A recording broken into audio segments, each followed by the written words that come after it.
চত্বর রয়েছে সেই গোল চত্বরটি এই মুহূর্তে পুরোপুরি অবরুদ্ধ এবং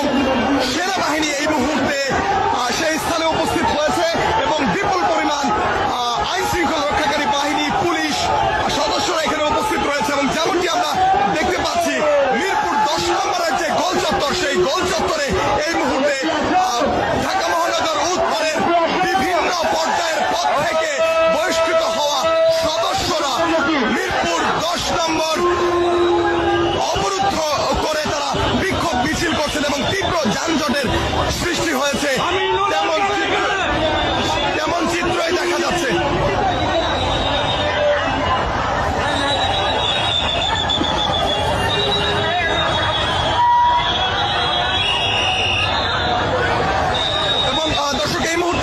যেমনটি দেখতে পাচ্ছেন মিরপুর 10 নম্বরের যে গোল চত্বরটি রয়েছে সেই গোল চত্বরে যখন বিএনপির ঢাকা মহানগর উত্তরের বিভিন্ন পর্যায়ের সদস্য সহ মিরপুরের ওয়ার্ড পর্যায়ের নেতাকর্মী যারা বহিষ্কৃত হয়েছেন তাদের সমর্থকরা মিরপুর 10 নম্বরের যে গোল চত্বর সেই গোল চত্বরটি অবরুদ্ধ করে বিক্ষোভ সমাবেশ এবং মিছিল